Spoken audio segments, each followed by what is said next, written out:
What is going on, guys? Shadow here.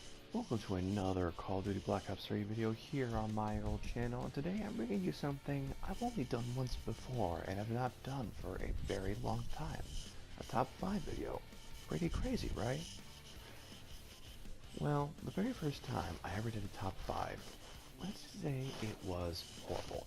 It was about 2 years ago. I'd recently branded myself as the shadow of my former self and wanted to branch out into much more Call of Duty themed and related content. So I thought, what better to do than a top 5 zombies video? That was one of my favorite things to watch on YouTube from guys like The Smith Plays, Mr. T Lexify, 2 Pro Review Games, stuff like that. I thought, why can't I do that too? Boy, was I wrong. I didn't have any of the bells and whistles and fancy gadgets like an Elgato or a decent PC, but you know what I did have? My family's camcorder from 2011 and a tripod. And with that, I used that to record gameplay of my PS3 on a flat screen TV in my basement.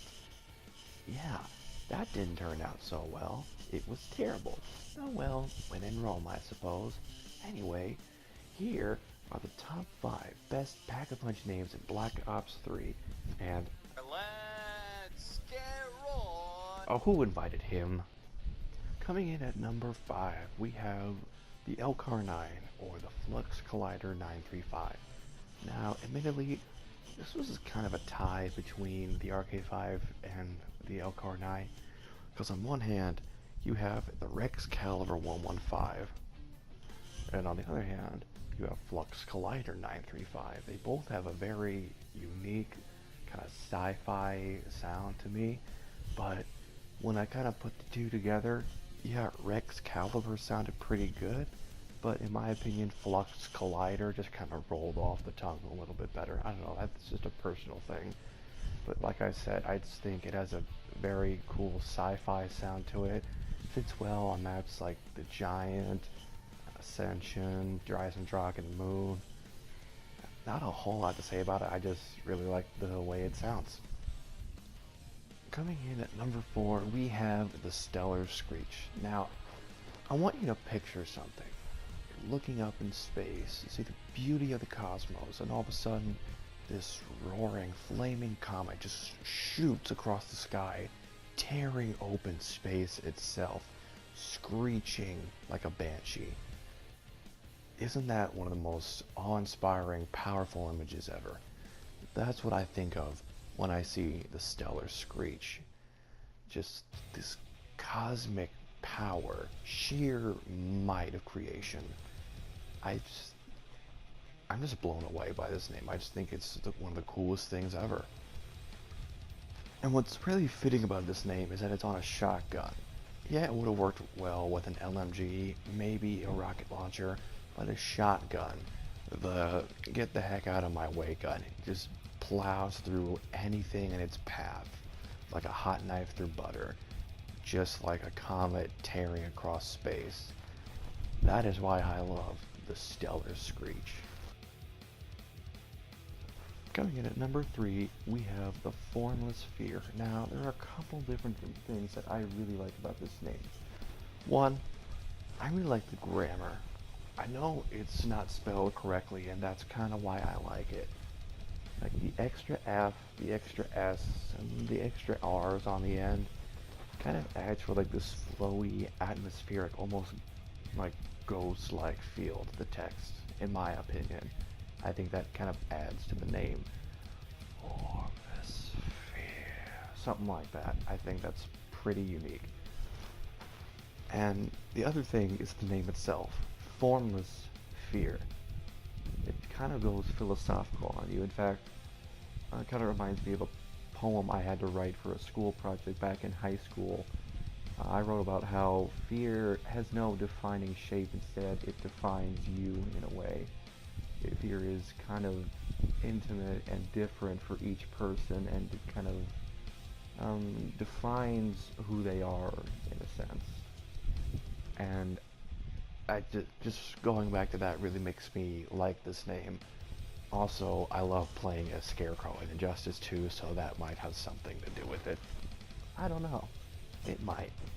Okay, it totally does. Coming in at number 2, we have the legendary Grim Reaper.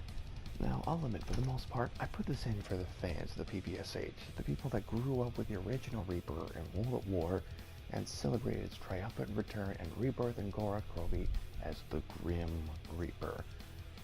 Man, I remember when the Gora Krobi trailer dropped about, a year ago now, and when the PPSH scrolled through the box, everyone, myself included, went absolutely bananas over this thing. Now, I didn't really play a whole lot of World at War back in the day, so I haven't experienced the original PPSH as much as everyone else, but I was able to use it a little bit, and I saw a ton of people use it a lot. I knew how good it was. So I also just went completely bonkers when I saw this thing in the box. I couldn't wait to use it. Like I said, I really put it in for the fans, but that doesn't mean I don't like the name myself. I mean, come on. The Grim Reaper. The very embodiment, manifestation of death in the palm of your hands to wield as you please. If that's not awesome, then I don't know what is. Now, before we get into our number 1 spot, there are a few honorable mentions I want to go over, starting with the Impaler. Now, the thing I like about the Impaler is that it reminds me of Vlad Dracul, or Vlad the Impaler, the Prince of Romania in the mid-15th century, and the man upon whom the legend of Dracula was based off of. I mean, how awesome is it to hold a weapon basically called Dracula? And also the Unpack-a-Punch name, the VMP, kind of sounds like vampire to me, so I think it's kind of fitting. Coming in at number 2 on our honorable mentions list is the Afterburner 2.0. Now, I don't like it for the name itself, but I like it for the meaning. I like how fitting it is of the weapon. In my opinion, the HG40 and subsequently the Afterburner 2.0 are superior to the MP40 and the original Afterburner in just about every single way. The HD40 just has a much sleeker, more modern design. The iron sights are better, slightly better rate of fire, better damage, and above all, much higher ammo count, which is great, especially for the Afterburner 2.0. The problem with the original Afterburner is that you did not gain any ammo. Maybe, let's say, 1 total magazine of extra ammo, and that's only because the clip size doubled. That's it. The MP40 had 32 and 192 in the reserve. Afterburner had 64 and 192 in the reserve. No extra ammo, you just burned through it twice as fast. Probably is why they called it the Afterburner.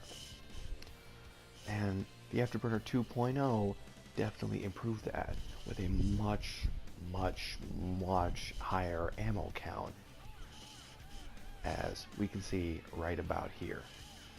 See, look at that, 64 in the clip, 448 rounds of ammunition in the reserve. Holy crap. That's 3 times what we got with the original Afterburner. And so, that's kind of why I feel it didn't really deserve to be on the list of top 5, in my opinion, but it definitely deserved some mention, as it is the most accurate name of a weapon pack-a-punch I have ever seen. Coming down to our 3rd and final honorable mention, we have the Elder Invader. Now, I don't like this name because I think it sounds cool or interesting. I think it just sounds kind of funny. The Elder Invader. Now, when I think of this name, I can imagine a couple different things. I can imagine either a swarm of old people invading a country, which in and of itself is a funny thought. Just imagine an army of your grandmas and your grandpas, like, brandishing canes and walkers, like, yeah, we're gonna invade Poland. I don't know why I chose Poland. I'm not saying grandparents are Nazis, I'm sorry. But it's pretty funny to think about. Or the other thing, invading old people, like invading the person that is old, and I'm not gonna go into what all that could be. Yeah. And coming in at number 1, we have the Anointed Avenger. Man, do I love this name. You might as well just call it the Angel of Death, because that's kind of what it makes me think of. The Anointed Avenger. Someone or something anointed, ordained by God to pass judgment upon a world engulfed in darkness and evil. And that's basically what the KN-44 or the Anointed Avenger has become in this world of post-apocalyptic badness. Yeah, that's a term. I just copyrighted that. Boom. But that's why I love it. It has such a powerful implication, and it is a beast of a weapon, and that's why it comes in at number 1. Well, there you have it. This has been my top 5 Pack-a-Punch names in Call of Duty Black Ops 3 Zombies. Like what I do? Have any ideas for me for future videos, top 5s, anything else? Projects perhaps? Let me know down in the comment section below, and as always, feel free to like, comment, share, subscribe, whatever you may want to do. It's up to you. Have a fantastic and blessed day. I will see you guys in the next one.